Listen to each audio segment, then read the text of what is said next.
그리고 저기 행안부 계곡 정비 열심히 하고 계시죠? 네. 네, 오늘 저 보고서에 보니까 4월 30일 기준으로 발각된 불법 시설 뭐 부당 용도 변경 사례가 72,659건이요. 네, 72,640인가 그렇습니다. 그것도 아직 다 끝나질 않았어요. 아직 안 끝났고. 예, 더 마저 지금 한 70만 건 정도의 그 항공 자료가 아직 남아 있는데요. 내대로 뒤지면 한 10만 건은 넘어가겠죠. 그 정도까지는 안 되고요. 한 10%에서 15% 정도가 불법 시설로 확인이 되고 있습니다. 그래서 다 하고 나면 아마 8만 5천 건. 8만 5천 건. 딱 100배네요. 처음 초기 첫날 보고했던 거에. 예. 실상 이러니까 잘 챙기도록 하십시오. 이게 정말 정부 수립 이래 계속 방치되어 왔던 거잖아요. 그렇습니다. 말이 안 되는 일인데 이게 당연한 것처럼 과거에 했던 일이니까 뭐 지금 갑자기 왜 이러냐 이렇게 항의도 할 텐데 오래 계속됐다는 이유로 잘못이 아닌 게 되는 건 아니죠. 네, 그렇습니다. 이런 걸 적폐라고 그러죠. 예, 적폐. 쌓여 있는 오래 쌓인 폐습. 예, 적폐. 국공유지를 사유화하고 있는. 네. 그렇죠. 국민 모두의 것을 독점해 가지고 국민에게 피해를 입히고 부당한 이익을 취하고 있죠. 바가지 씌우고. 네. 어쨌든 이번 기회에 깔끔하게 정리를 하기로 하고요. 다만 이 과정에서 지원할 건 좀 지원도 좀 하고. 네, 협조할 때는 제가 전에 그 정리할 때 이렇게 선택 여지를 줬거든요. 그러니까 스스로 하는 경우 안에서 정부가 나설 경우 이럴 경우에는 스스로 하면은 뭐 철거도 도와주고 또 나중에 복구도 도와주고 네. 또 재기할 수 있는 금융 지원도 해주고 예를 들면 주변에 편의시설을 갖춰주거나 공공시설을 갖춰주고 주차장이나 뭐 아니면 탐방로 또 계단 뭐 이런 화장실 이런 공공시설도 갖춰주고 네. 다 지원해주고 형사처벌도 안 하고 이렇게 하는데 만약에 버틴다고 하면 강제 철거를 당연히 하고 철거 비용도 물리고 형사처벌도 하고 지원도 없고 뭐 금융과 같은 시설 협조도 없다. 둘 중에 좀 선택해서 하게 하면 되게 다 스스로 하더라고요. 네. 어쨌든 그걸 일일이 다 정부 공권력을 동원해 가지고 막 철거하고 할 수 없으니까 스스로 할 수 있게 하고요. 제가 언제 얘기 한번 했는 것 같은데 어느 지역에는 보니까 그 사실 공공이 해야 될 공공시설에 준하는 거를 민간인들이 돈을 내 가지고 만든 게 있더라고요. 예, 그런 게 있어요. 어디 경북 어디에 그런 게 있던데 보니까. 네네. 근데 그게 어민들이 무슨 어업 활동을 하기 위해서 필요한 기반 시설인데 예, 예. 그걸 개인이 돈을 내게 해서 했으면은 그걸 공공이 돈을 내고 좀 뭔가 합법화해주고 할 생각을 해야지. 대통령이 시켰다 그러면서 그걸 철거하겠다고 해가 난리가 난 모양이에요. 예. 그 잘못된 접근한 것을 그렇게 하면 안 되죠. 네네. 공공이 책임을 져야지. 책임을. 네, 공공이 시설을 해줘야 됩니다. 그리고 권한을 가지고 있으면 책임을 져야지. 그 원래 공공이 돈 들여서 해야 될 일을 민간에게 대신 시켜놓고 이제는 대통령이 시켜서 불법이니까 무조건 철거해라. 그게 무책임의 극치죠. 네. 그런 일이 벌어지지 않게. 네. 알겠습니다. 완전 사익을 위해서 악용하는 거라면 그게 철거하는 게 맞지만 이렇게 모두를 위한 공공시설 국가가 해야 될 일을 민간인들이 대신한 거를 부셔버리겠다. 이게 뭔 짓입니까? 행패지 이게. 다만 이 개인들이 설치하다 보니까 홍수에 취약한 시설. 뭐 그런 건 보완을 해야 되겠죠. 예, 보완해서 하도록. 근데 제가 지적하는 거는 정부가 권한을 행사하면 권한에 상응하는 책임을 져야 된다는 거예요. 근데 이거를 불법이니까 무조건 철거. 그 대통령이 시켰으니까 너네 부셔버리겠다. 이래가지고 지금 내용이 약간 저항하는 거 아닌가 하는 생각도 좀 들던데. 하여튼 그런 합리적인 기준을 잘 만들어서 처리하도록 하시고요. 네. 그리고 일종의 그 예외를 만들어야 되는데 형식적으로는 법률에 위반되는 거잖아요. 그러니까 그런 경우는 어떻게 조치할 것인지를 일선에 맡겨놓으면 판단을 할 수가 없어요. 자기 책임 문제가 불분명하기 때문에 그래서 이런 거는 정부 차원에서 무슨 위원회 같은 거 하나 만들든지 해서 판단을 해 주세요. 이거는 그냥 놔두세요. 이거는 이렇게 합법화를 해 주세요. 원래 있는 불법 시설을 합법으로 전환하는 건 원칙적으로 안 되거든요. 네. 그러나 이런 걸 필요한 경우는 뭐 일부 지원 보조를 하고 소유권을 포기시키고 정부가 취득한 다음에 거기다 일부 보완 시설을 하고 하면 돼요. 포기 각서 받고. 네네. 어쨌든 그런 방식으로 가능한 방안을 좀 찾아보십시오. 예, 알겠습니다. 여름에 그 행락철 오기 전에 좀 우리 국민들께서 여름을 보내기에 불편하지 않도록 중요도에 따라서 급한 데부터 먼저 하도록 하십시오. 네, 알겠습니다. 네, 이상입니다. 아 그리고 저 금융위원회는 한번 아까 그 얘기 한번 해보세요. 네. 그 어떻게? 예. 이제 우리 정부 들어서서 말씀하신 대로 이렇게 금융기관이 오랫동안 보유하고 있는 장기 연체 채권 이거 한 번에 정리하기 위해서 저희들이 세도약 기금 지금 만들어서 네. 예, 재기 지원하고 계속해서 매입하고 있거든요. 그래서 이제 금융기관 간의 자발적인 협약을 통해서 저희들이 하고 있고요. 지금 2,753개 중에 2,736개, 99.4%가 협약에 가입해서 지금 채권 매입하고 그다음에 추심 중단시키고 소각하고 이렇게 하고 있습니다. 근데 이제 개별 금융기관이 아닌 이런 유동화 전문 회사라는 금융기관들이 출자해서 만든 이 회사가 있는데 여기 말씀하신 대로 카드 대란 사태 때 그때 만든 거였는데 저희들이 인지를 하고 계속해서 여기도 들어와라. 계속해서 협조 요청을 하고 공문까지 발송을 하고 그다음에 저희들이 이거 이렇게 했다고 일부 언론 같은 경우는 협박 강요한다고 비판 기사까지 날 정도로 억지로 하면 또 나중에 저 직권남용이니 뭐니 또 시끄러워질 수도 있겠네요. 네, 그래서 저희들이 해명 자료 내고 이건 효율을 바탕으로 하는 거다 이렇게 했는데요. 근데 이제 이유는 이게 여러 기관들이 모여서 만든 주식회사다 보니까 주주 전체의 동의를 받아야 된다는 표면적인 이유인데 암만 해도 이익이 뒤에 자리 잡은 그런 측면이 있어서 소극적이어서 저희들이 이제는 그 기구에 아예 주주들, 주인들 아예 별도로 만나서 접촉을 해서 동의를 구해보는 방법. 그거를 네. 그러니까 억지로 할 수는 없죠. 그 뭐 개인 일종의 사유 재산인데 억지로 할 수는 없는데 그게 예를 들면 그 금융이 원래 좀 잔인하긴 하죠. 뭐 돈놀이하는 본질이 돈놀이니까 그죠. 그 잔인하긴 한데 그래도 이 정도가 있죠. 정도가 그 기업들이 요즘 도덕 경영, 윤리 경영 한다고 뭐 ESG니 뭐 이런 걸 사실은 펀드들이 투자에 참고하기까지 하지 않습니까? 그러니까 이거 뭐 억지로 할 수는 없지만 필요하면 이건 결국 법이란 국민적 합의인데 나는 그 카드 사태가 지금 몇 년이에요? 한 20, 30년 지나지 않았나? 네, 2002년, 2003년입니다. 20몇 년 지났어요? 근데 그때 당시 아까 말씀드렸지만 그 카드 회사든 무슨 뭐 이 회사들은 다 정부의 돈 지원 다 받았잖아요. 여러 가지 뭐 지원도 네, 받았죠. 지원 받았잖아요. 근데 그때 그 원인이 된 카드 이용자들 중에 연체된 사람들은 지금까지 지금 20년이 넘도록 이자가 늘어가지고 뭐 몇천만 원이 몇 억이 됐다고 그러더라고요. 그 사람 어떻게 살아라는 거예요? 그게 법률적으로 예를 들면 법률이나 국민적 합의인데 이게 국민 정서로 그거 뭐 죽을 때까지 막 10배, 20배 늘어나서 막 끝때까지 다 정말 집안에 콩나물 한 개 팔아서라도 다 갚아야 된다. 끝까지. 이게 국민적 도덕 감정이 맞냐. 필요하면 입법을 해서라도 좀 해결 방안을 찾아보십시오. 법이라는 게 국민적 합의 아닙니까? 그리고 특히 이거는 이 사채업자도 아니고 금융기관들은 정부의 발권력을 사실 이용해서 영업하는 측면도 있고 면허나 인가제도를 통해서 다른 사람들이 영업 못하게 제한해가지고 혜택을 보는 측면이 있잖아요. 그러면 공적 규제나 공적 부담도 해야지. 혜택은 누리면서 부담은 아예 끝까지 하나도 안 하겠다. 이런 태도 옳지 않은 것 같아요.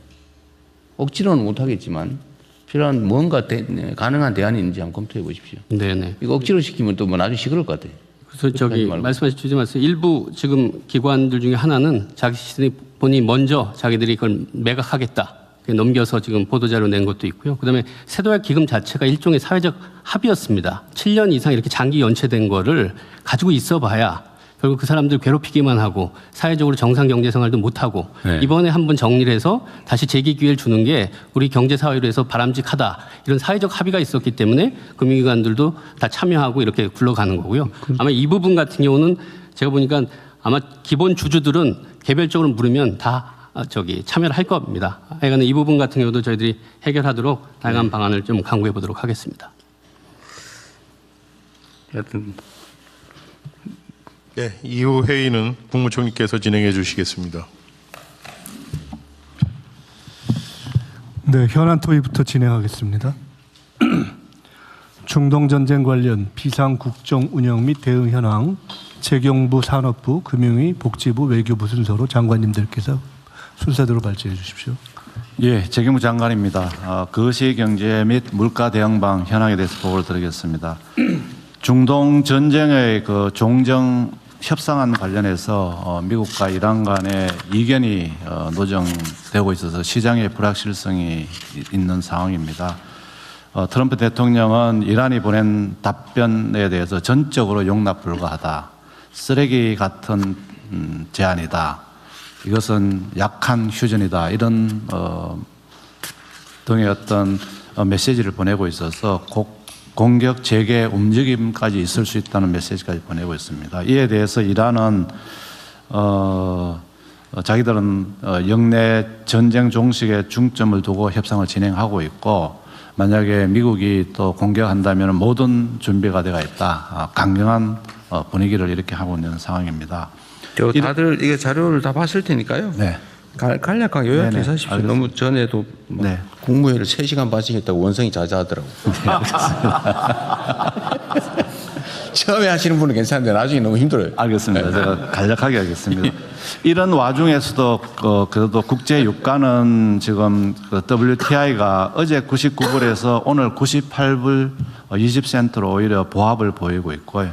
브렌트유도 104불, 어제 104불 70센트에서 104불 30센트로 보합을 보내겠다는 말씀을 드리겠습니다. 환율은 1,470원대를 등락하고 있습니다. 이런 중동 전쟁에도 불구하고 수출은 5월 10일까지 43.7%를 증가했습니다. 여기서 자랑을 좀 하나 해야 될 것 같습니다. 1, 2월 중에 저희들 수출이 작년도 세계 7위에서 세계 5위로 올라갔습니다. 일본, 이태리를 제꼈다고 하나요? 하여튼 제꼈습니다.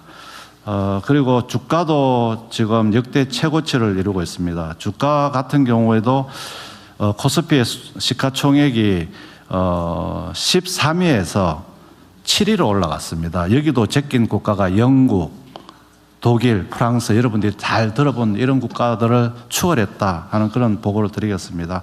카드 매출액도 4월 달에는 다소 둔화가 돼서 제가 좀 걱정을 했습니다만 5월 달에 중기부 장관님께서 동행 세일을 잘 하셨는 것 같습니다. 5월 달에 다시 확대하는 그런 경향으로 돌아섰습니다. 다만 물가는 뭐 국민들께서 보시기에 높은 수준입니다만 다른 나라하고 대비했을 때 물가가 3월 기준으로 보면은 저희들은 2.2%였는데 OECD 평균이 4%였습니다. 그리고 에너지 물가 같은 경우도 OECD 평균이 8.1%였는데 저희들은 5.2%. 미국은 석유가 나는데도 불구하고 12.5%로 그 과정에서도 저희들 최선을 다했습니다만 앞으로도 더 물가 관리에 역점을 두겠습니다. 대응 방향입니다. 1차 추경은 신속하게 집행을 지금 하고 있습니다. 5월 18일부터 2차 고유가 피해 지원금을 국민 여러분들께 지급되도록 하도록 하겠습니다. 그리고 5월 13일부터는 영화 관람금도 6,000원 할인하는 등의 어떤 행사를 하도록 하겠습니다.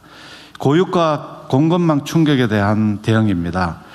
지난번 국무회의에서 대통령께서 말씀하신 매석에 대해서는 실효성 있는 제재를 위해서 압수 또는 몰수 등 현재 가능한 조치는 최대한 조치하도록 하겠습니다. 이에 대해서 신고 포상금, 그다음에 과징금 신설 등 물가안전법 개정을 착수를 했다는 보고를 드리겠습니다. 또 가공식품에 대해서는 5월 중에 육개사 4,300여 개 품목에 대해서 할인을 하도록 하겠습니다. 특별히 닭고기, 돼지고기가 높아서 국민들께서 걱정이 많으신 걸 알고 있습니다. 이 가격 안정을 위해서 할인 지원 그리고 할당 관세 등을 통해서 수입도 해서 최대한 안정화시키도록 하겠습니다. 석유류 가격이 올라감에 따라서 화물 자동차 5만 분 차가 되겠습니다. 버스 한 2만, 택시 한 9천 이런 부분에 대한 경유 유가 연동 보조금을 종전에는 1961원까지만 저희들이 지원을 해주다 보니까 어려움이 계셨는데 이번에 2,100원까지 올려서 1,700원 이상이 된 부분에 대한 70% 하면 최대 280원까지 리터당 지원하는 제도로 바꾸도록 하겠습니다. 이를 통해서 법 개정은 완료를 했습니다. 국토부가 고시 개정을 통해서 5월 중에 조속히 시행을 해서 경유 가격 인상에 따라서 어려움을 겪고 있는 우리 국민들 어려움을 덜어드리도록 하겠습니다. 나프타는 지금 5월 평시 수준의 90%까지 공급 가능하도록 수급 여건을 개선될 전망입니다. 그리고 걱정하시는 의료 용품, 생필품, 핵심 산업에 대해서 우선 배분해서 품목별 신속히 대응하도록 하겠습니다. 하여튼 국민 여러분들께서 걱정하지 않으시도록 물가 공급망 관리에 더 세밀하고 촘촘하게 대응하겠다는 보고를 드리겠습니다. 이상 보고를 마치겠습니다. 네. 최경부가 아주 발군의 실력을 발휘하고 있는 것 같아요. 진짜요. 정부 전체가 발군했어요. 정말 열심히들 잘해가지고 지금 1분기 성장률도 아주 높게 나왔다. 네, 1.7%입니다. 네. 예측보다 작년 1분기는 마이너스 0.9%였는데 작년 1분기가 마이너스 0%대 정도. 아니 0.9였지 0.9%. 아, 1분기. 예. 1분기. 어쨌든 그랬는데 지금 많이 개선된 것 같아요. 여러 가지가. 그런데 제가 하나 네. 저기 참고로 네. 제낀 게 아니고 제쳤다. 제낀 거는 이렇게 해버린 거예요. 제쳤다. 예, 제쳤다. 수정하겠습니다. 약간 거치세요. 이게 경상도 말이 쓰는 거. 제쳤다. 예. 들어가자 아마 제낀다. 그래서 많이 제껴 주세요 앞으로도. 네, 하여튼 선진국 네. 자주 제끼도록 하겠습니다. 산업부 에너지 수급반 보고 드리겠습니다. 조금 전에 부총리께서 말씀하신 대로 지금 전쟁 휴전 상황에도 불안한 상황이 계속되고 있습니다. 위기 대응 체계를 지속적으로 가동하고 있습니다. 그간 대응 경과입니다. 민간이 함께 구축한 위기 대응 시스템이 체계적, 효과적으로 작동하면서 수급이 전반적으로 안정화되고 있습니다. 조금 전에 부총리께서 말씀하셨다시피 원유는 예년 대비 90% 수준, 나프타는 85에서 90% 수준으로 확보되어 있습니다. 정유사들의 가동률도 평시에 90% 수준까지 회복될 것으로 예상되고 공급망 역시 점차 안정세를 보이고 있습니다.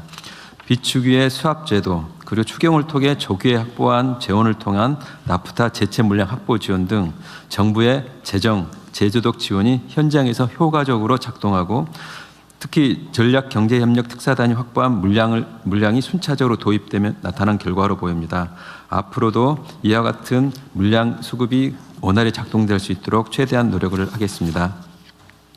이와 함께 수출 물량의 내수 전환, 필수 분야 원료 우선 공급 등을 통해 4월 하순부터는 산업 공급망도 빠르게 안정세를 보이고 있습니다. 주사기, 조선 바이오 같은 핵심 산업, 농업용 비닐 포장재 등 이런 전반적인 우려가 됐던 분야에서도 공급망에서 안정된 모습을 보이고 있습니다. 5차 최고 가격제가 물가 부담, 민생 안정 등을 종합적으로 고려하여 동결하였으며 최고 가격제가 3월 달에는 0.6%포인트, 4월에는 1.2%포인트 수준의 물가 안정 효과가 나타나면서 물가 안정과 서민 생활 안정에 크게 기여하는 것으로 나타나고 있습니다. 아울러 가격 안정에 기여한 착한 주유소도 5월 8일 94개소 추가 선정하였습니다. 지난번 대통령님께서 말씀하신 이후로 착한 주유소에 대한 국민들의 관심이 폭발적으로 늘어나고 있는 상황입니다. 관심도 많고 주유소들도 어떻게 하면 될 수 있는지에도 관심이 많은데 국민 여러분들께서 앞으로도 내비게이션 어플을 통해서 착한 주유소를 쉽게 찾을 수 있는 만큼 많은 관심과 이용 부탁드리겠습니다. 아쉽게도 아직 착한 주유소가 아직 선정되지는 않았습니다. 조금 더 기다려봐야 될 것 같습니다. 다음 향후 계획입니다. 중동 전쟁 불확실성이 지속되고 여파가 장기화될 가능성에 대비하여 위기 대응 체계를 지속적으로 운영하겠습니다. 기업들의 물량 확보 노력과 내수 우선 공급 기조가 유지되면서 비축유 수합제도, 각종 지원 조치를 지속적으로 추진하여 물량을 선제적으로 확보해 나가겠습니다. 아울러 최고가격제 시행으로 정유사들이 입을 수 있는 손실에 대해서 공정하고 객관적인 검증과 정산을 위해 준비하고 있습니다. 이를 위해 5월 중 정산 기준을 마련하고 법률, 회계, 석유시장 전문가가 참여하는 최고액 정산위원회를 구성할 계획입니다. 아울러 이번 위기를 통해 원유, 나프타 등 주요 자원이 단순한 원료를 넘어 산업 공급망의 핵심 원료라는 점들을 체감하였습니다. 자원안보 대응 체계를 근본적으로 강화해 나가겠습니다. 이를 위해 도입 지역과 수송 항로 다변화를 지원하고 정유사들의 비중동산 원유도 처리할 수 있는 정유 설비 개선도 지속적으로 유도해 나갈 예정입니다. 아울러 위기 사항에 보다 더행할 수 있도록 비축 시설 증설과 비축의 유종 다변화도 추진하겠습니다. 마지막으로 정부 민간 의무 비축, 국제 공동 비축, 해외 자원 개발 등 수급 관리 체계 전반이 위기 상황에서 효과적으로 작동할 수 있도록 관련 대응 체계를 전면적으로 정비해 나가겠습니다. 적절한 시기에 보고 드리도록 하겠습니다. 이상 보고를 마치겠습니다. 네, 수고하셨고요. 그 원유 도입은 지금 90% 가까이 된다. 그러니까 저 보고서 보니까 87%인가 뭐 이 정도 된다고. 네. 앞으로 더 개선될 것 같나요? 아니면 어쨌든 약 87%뭐 이러면 여전히 약간 부족하다는 얘기인데. 네. 지금 사실은 우리나라하고 상황과 다르게 다른 나라들은 대부분이 굉장히 어려운 상황에 지금 들어가 있습니다. 그렇죠. 5월달, 6월달 굉장히 어려운 상황인데 저희들은 발빠르게 저희들이 먼저 선제적으로 확보하고 또 추경을 통해서 확보한 지원을 통해서 적시에 대응해서 5월, 6월이 굉장히 정말 깜짝 놀랄 네, 놀라울 정도죠. 상황이고요. 저희들이 이제 7월 이후에는 어떻게 될지를 저희들도 면밀히 주시하고 있는 상황입니다. 그 석유 최고 가격 있잖아요. 뭐 네. 또 일부에서 그런 지적을 하던데 뭐 저는 동의 못하는 내용입니다만은 왜 국제 원유가가 내렸는데 석유 최고 가격이 자꾸 오르냐 이런 소리 하던데 네. 예, 이건 뭐 근본적으로 잘못된 지적이긴 하죠. 네. 지금 어쨌든 석유류 정제유 가격을 국제 시세를 기준으로 만약에 그냥 시장에 맡겨놨을 경우라면 지금쯤 얼마 정도 하고 있을까요? 지금 한 2,500원, 2,700원 정도. 2,500 내지 2,700. 제가 조금 지난주에 대충. 미국 다녀왔더니 원유 최대 생산국인 미국에서도 기름값이 2불대에서 4불대로 높은 수준이어가지고 하부는 갤런당이죠. 그러면 리터당 얼마 정도예요? 리터당 거의 한 2배 좀 올랐다 그 말이지. 예, 지금 말하는. 거의 2배 가까이 올랐더라고요. 다른 나라들 대체적으로 그런데 어쨌든 산업부에서 또 다른 부처들도 애를 많이 쓰셔가지고 실제로 정제유 가격은 정말 안정적으로 잘 관리하는 겁니다. 물론 이제 정부 부담이 꽤 되겠죠. 네. 나중에 잘하고 계십니다. 근데 일부에서는 왜 자꾸 기름값이 매일 1원씩 오르냐. 그런데 그건 사실 부당한 지적인 거죠. 맞습니다. 아니었으면 대개 한 2,500, 600 정도 갔을 거다. 네. 그 착한 주유소는 저번에 산업부 장관 안 계실 때 차관이 갑자기 날 뻔했어요. 그 덕분에 착한 주유소에 대한 인기가 더 폭발하고 있습니다. 그 차관께서 살신성인 하셨군요. 네. 네. 네, 금융위에서 금융안정반 내용 보고드리겠습니다. 먼저 국내 금융시장 동향 살펴보면 주식시장의 경우 종전 불확실성에도 불구하고 글로벌 AI 모멘텀 지속, 견고한 기업 실적 전망 등으로 상승세가 지속되고 있습니다. 어제 같은 경우 7,822포인트로 마감을 해서 역대 최고치를 기록한 바 있습니다. 오늘도 아침에 여기 참석하기 전에 봤더니 한 7,920포인트 정도, 그 정도 기록하고 있는 상황이고요. 그 결과 시가총액을 보시면 두 번째 작은 글씨인데요. 그 5월 11일 기준으로 7,088조에서 사상 처음으로 7,000조대를 넘어섰습니다. 그래서 우리 정부 출범하기 전인 6월 2일 기준으로 보면 2,594조였는데 한 2.7배가 1년도 안 된 사이에 시가총액이 늘어난 걸 보실 수가 있습니다. 그래서 아까 부총님이 말씀하셨는데 글로벌 시총 순위로는 7위인데 어제까지 기준으로 다시 한번 재집계를 하면 아직 블룸버그에서 공식 키가 안 나왔는데 6위가 대만인데 아마 대만을 제칠 것으로 지금 보여지고 있습니다. 여기는 표준말 하잖아요. 이거 제끼는 게 아니고 제친다고 그러잖아요. 네, 채권 시장은 주요국 금리 인상 움직임이 확산되는 가운데 국내 금리는 중동 협상 진행 상황 및 유가 흐름에 연동되면서 등락을 반복하고 있습니다. 금융 부문의 대응은 현장애로 해소에 실질적 도움이 될 수 있는 금융 지원 노력을 지속하고 있습니다. 피해 기업들 대상으로 정책 금융 지원 프로그램 6조 7조 원이 집행이 되었고 은행권 중심으로 피해 기업 등 대상 약 23.2조 원이 지원되었습니다. 그리고 원활한 납사 지원을 위한 여천 NCC 수입 신용장 한도 상향도 차질 없이 진행되고 있습니다. 금융업권별 특성을 감안한 국민 체감형 상생금융 노력을 계속하고 있는데요. 차량 오부제 할인 특약 같은 경우 가입 신청이 개시되었고 주유특화 카드 혜택 확대 지속되고 있습니다. 그리고 화물차 할부 원금 만기 연장도 계속 실시 중입니다. 그리고 금융 시스템 안정을 위한 채권 자금시장 안정 프로그램 4.6조 원 원활히 집행되고 있습니다. 계속해서 금융 부문에서 리스크 관리와 민생 실물 경제 지원에 만전을 기하도록 하겠습니다. 이상 보고 마치겠습니다.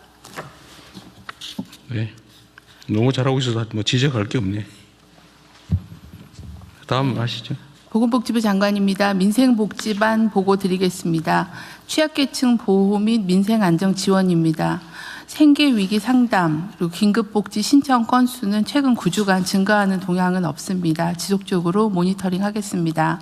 사각지대 발굴 지원을 위해서 5월 1주까지 복지 위기가구 6만 7천여 명에 대한 조사를 하여서 2만 7천여 명에 대해서 지원을 하였습니다. 고독사 위험자에 대해서도 1만 2천여 명을 조사해서 5,800명에 대한 지원을 하였습니다. 고육과 피해 지원금 지원도 행안부와 함께 차질 없이 추진하겠습니다. 수급자 및 사상위 계층 등을 대상으로 하는 1차 지원은 신청 기간 중에 91.2%가 신청을 했으며 미신청자는 2차 기간 중에 추가 신청 및 지급을 할 예정입니다. 전국민 70%를 대상으로 하는 2차 지원은 5월 18일부터 신청과 지급을 개시하도록 하겠습니다.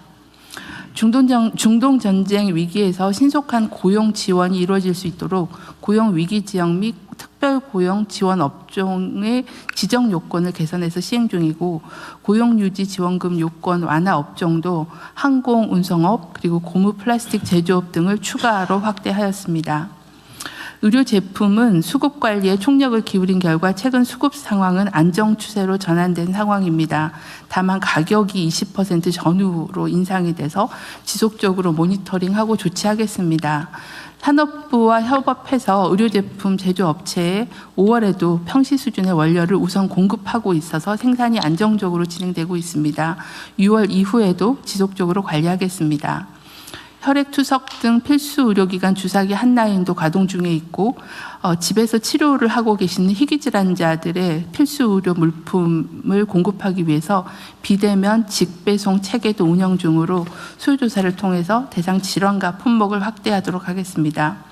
또한 병원협회, 약사회 등 보건의학단체를 중심으로 의료제품의 자원 낭비를 방지하기 위한 자체 캠페인도 계속 추진하도록 하겠습니다.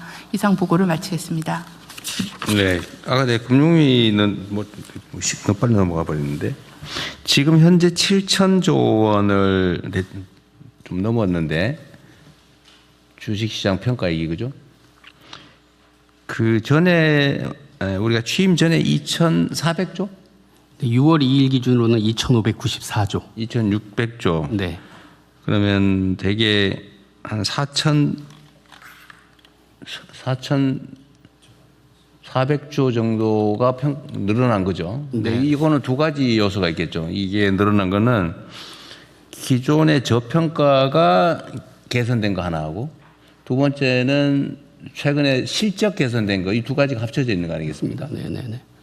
근데 저평가를 개선하는 거는 사실 우리가 그 이전에는 가지고 있는 자산을 낮게 평가받아서 사실 억울하게 재산이 줄어들어 있었던 건데 이제는 조금 그게 늘어난 거죠. 이거는 사실 국부가 늘어나는 효과가 있다는 거 아닙니까? 네. 근데 지금도 제가 보기로는 이 저평가가 완전히 해소된 건 아닌데 하여튼 전에 정책시장님한테도 제가 말씀드렸습니다만 저는 금융 분야의 이 비정상 시장 질서를 정상화하는 건 매우 중요해요. 전부 상식적인 금융 질서를 만드는 것이 중요하고 물론 우리가 이때까지 했던 생산적 금융으로의 전환, 부동산 투기 공화국 탈출, 시장 질서 정상화 이런 게 다 맞물려 가지고 이제 벌어진 일인데 앞으로도 계속 지속적으로 해야 될 과제인 것 같습니다. 이제 저평가 문제. 그리고 우리가 다른 나라 수준을 따라가는 것도 중요한데, 물론 이전에는 뭐 다른 나라는 예를 들면 PER이 뭐 한 20몇 이렇게 될 때도 우리는 뭐 8, 9, 뭐 높아봐야 10, 12 이 정도 있잖아요. 그냥 억울하게 저평가 받았는데 이게 다 국민들이 재산상 손실을 입고 있었던 거 아닙니까? 정부의 정책 부족 때문에. 그러니까 앞으로는 그런 일이 없이 정상화해야 되는 건 당연하고, 근데 그걸 사실 넘어서서 다른 나라들의 시장보다는 훨씬 더 나은 시장을 만들어야 되겠죠. 다른 나라의 시장도 완벽하다고 할 수 없거든요. 부족한 게 많이 있겠죠. 다른 나라들의 그 부족함들을 넘어서서 우리가 정말 선진 그 자본시장으로, 세계를 선도하는 선진 자본시장으로 가서 그 코리아 디스카운트가 아니고 코리아 프리미엄이 가능하게 꼭 만들어야 됩니다. 그게 사실은 국민들의 재산을 늘려주는 방법이잖아요. 지금 이걸 하니까 지금 국민연금이 무슨 뭐 몇 년에 고갈되네, 무슨 구조개혁을 해야 되네, 이렇게 막 온 국민들이 나서 다투다가 이제는 그 필요성이 사라졌잖아요. 정부 정책에 따라서. 그러니까 금융위원회가 이 억울한 저평가 상황을 극복하는 거에 대해서 매우 큰 좀 역할이 있습니다. 네. 앞으로도 좀 최선을 다해주고, 다른 나라를 따라가는 걸 넘어서서 다른 나라들이 따라올 정도로 만들어야 된다, 반드시. 그것도 빠른 시간 내에. 각별히 신경 써주세요. 네, 말씀하신 대로 코리아 디스카운트 탈피가 목적이 아니라 코리아 프리미엄 그쪽 구현이 만들어야 목표가 될 수 있도록 더 적극적으로 하도록 하겠습니다. 충분히 할 수 있어요. 네.